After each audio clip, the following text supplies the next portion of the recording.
Thank you all for coming to this event. It really comes at an important time. As I explained, there's a lot going on. I'm sure people in this audience know a great deal of it, but there's a lot going on beyond what's in a lot of the news that I want to put the context in for this event. We all know about the economic sanctions, the economic war. Scores of countries are affected by these sanctions of the U.S. These illegal, unilateral, coercive measures impact many countries. And we also know about the regime change operations in Venezuela, in Nicaragua, in Syria, Iran, the successful regime change operation in Ukraine, which is now having a little blowback for Joe Biden. Biden's son, who was put on the board of the wealthiest natural gas company in Ukraine, and then Joe Biden went, and when that company was being investigated, threatened to cut off their IMF funding if they didn't fire the prosecutor. That's what Trump wanted to investigate.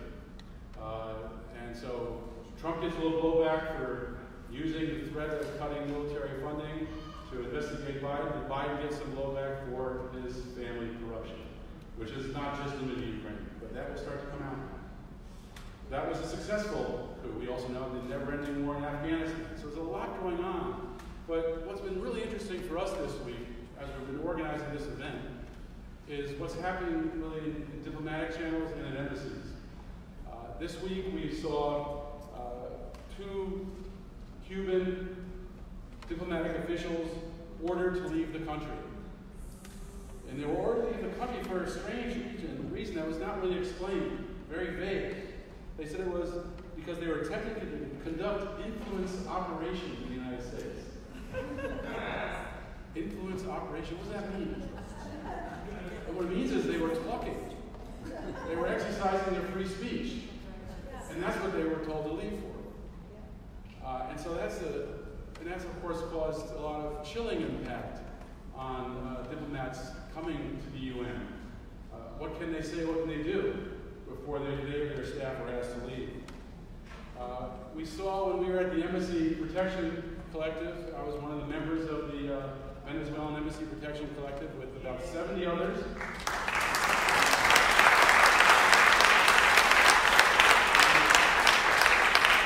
And hundreds of others outside the embassy supporting us, which we consider part of the Embassy Protection Collective, so we appreciate that support.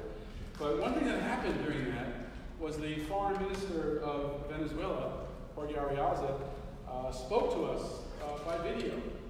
And he explained his gratitude for us standing up for international law. He explained that we were there with their permission, which we've been told by other members of the embassy and of the foreign ministry, but he said it on tape. And he said that all the legal power of Venezuela would support us in being in the embassy, serving as interim embassy protectors. We call ourselves interim protectors because normally when diplomatic relationships break between countries, there's a process of protecting power agreements. In the case of the United States, when they were asked to leave Venezuela, the Caracas embassy for the U.S. was going to be protected by Switzerland. In the case of Venezuela, the Venezuelan embassy in Georgetown was going to be protected by Turkey. So we were hoping for a mutual protecting power agreement. So both embassies would be protected. We were serving as interim protectors. So after the foreign minister gave us this video presentation supporting our work, the next day, he was sanctioned. The first foreign minister sanctioned while in the United States.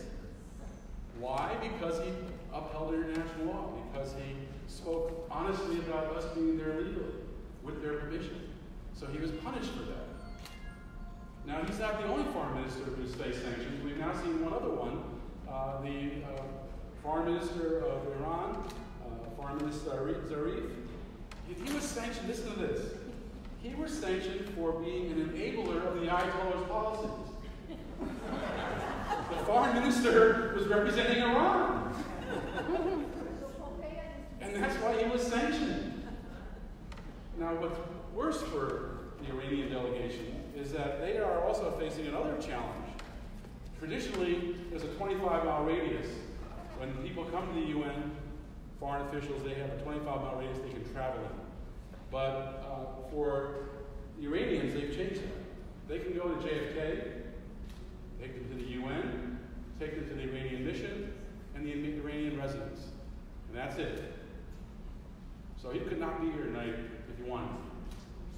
And so, again, this is all stifling speech. This is the United States abusing its power as the host country of the UN.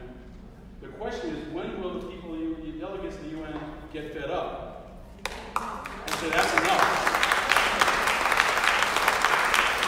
Try to move it all to Geneva or somewhere else, Beijing, Moscow. There's all sorts of great cities around the world that we could go to. And then our other experience, of course, was at the Venezuelan embassy, where we were there for 37 days. A fantastic group of people came inside, as I said, up to 70 people at the peak. We gradually shrunk down in size as people had to leave for work, for school, for health reasons, for family reasons. And then they shut off the water and the electricity and blocked our food from getting in. We had to shrink further for strategic reasons, because we wanted to stay longer. So we had less food.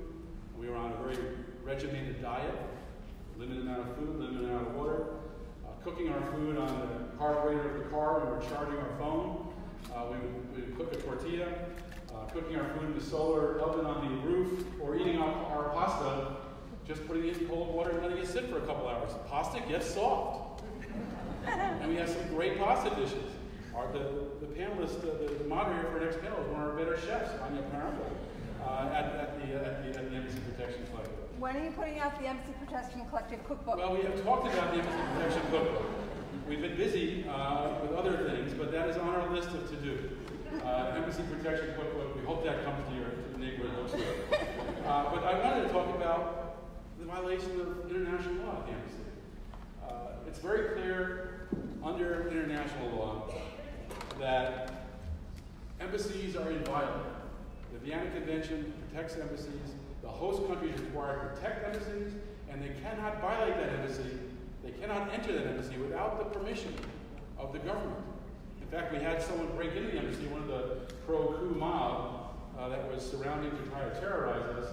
They broke into the embassy, and the government waited until the Venezuelan Foreign Ministry told the State Department they could have a limited entry to take that pro-coup protester out of the embassy and remove him. They waited for that. Interesting that they said that Guaido was the president, but they waited for Maduro's administration to give them permission to enter the embassy at that point. But anyway, in the end, after Jesse Jackson, John Baraka, others came and got 3 bags of food into our embassy a few days before we were finally arrested. They broke through the barriers. We threw bags out the window. They filled them with food. We pulled them up 2 flights. Major fight. If you haven't seen the video of a John Baraka fighting a coup plotter. That was the video you have to see. But after that happened, and the evidence that we were breaking through the media, when Jesse Jackson comes, then we're going to start to see Tulsi Gabbard come, we'll see Mike Lavelle come, maybe Bernie Sanders, who thinks that Maduro's a dictator, and no, he's not a dictator. Sorry, Bernie doesn't go that far. But anyway, in the end, after we got that into the embassy, I think the U.S. government realized that they better come get us. And it was a question of balance. You know, we know we're going to violate international law to come in. We know we have to use a fake ambassador that doesn't really have a government, is not really part of a government, is being investigated for embezzling money from Cisco, but we still have to take his word. That'll be enough to come into the embassy. And so the U.S. came in. They violated, invaded the embassy, and did so with more than 100 police, many clad in military gear. They were battering ram to break in the garage that was dark. Electricity was off. There was no electricity. There was these light. It felt like we were at a rave event because there's all these light things all around the building. They were throwing light things on the ground. These little light things on the ground, like a rave or something. They broke into the embassy. Violated international law. They're putting in place the law of the jungle, replacing the rule of law. And that's what this session is about today. It's about the rule of law is the path to peace. We need to substitute international law and create tools in the international law community that can uphold international law, not just against African nations, but against the United States, the greatest violator of international law in the world. And so, this is about building that kind of transnational movement, a movement that will not just include two governments who are already banding together. We could see that in the non-aligned movement. Had a meeting in Caracas earlier this summer. 120 nations representing 55% of the world's population coming together to oppose U.S. sanctions, oppose the regime change efforts against Venezuela. That is part of building the movement, but it's beyond government. It's beyond government. It's about people organizing. And every level of a community, from workers, doctors, lawyers, engineers, all levels of community can come together and form networks. Doctors talking about the impact of sanctions on health. Lawyers talking about the impact of sanctions on violation of international law, or other, not just sanctions, other policies as well. Same thing with engineers talking about the impact on travel, on transit, on air travel, on elevators. We were in Iran. We were in a hotel that had six elevators, and they only ran 2 of them because they needed the 4 others for parts to keep the elevators running. And so that's what this is about. This is about building a movement for transnational change. And this is one step in the process. Another is this Global Appeal for Peace. Go to that website, globalappealforpeace.net. Sign up, get involved. It's an ongoing process. And tonight is going to be a step in that direction, building that kind of transnational movement. Now, before we get to our first panel, which will be from civil society folks, our second panel will be government officials. Before we get to that, we're going to have a Peace Memorial Prize presented. Now, the Peace Memorial is a really great concept, because what it is they're changing the dialogue. We have all these statues of soldiers and generals and military heroes, but we don't do a lot for peace activists. Now, Dr. Michael Knox, whose bio is in the agenda you can read, has been organizing this fantastic effort to change the dialogue. And that means putting attention on to people who are peace workers, people who do excellent peace work. And they give that an annual peace prize. There are many people who are considered for these prizes. And tonight he's going to announce the recipient of this year's prize. We'll start with that. Please welcome Dr. Michael Knox.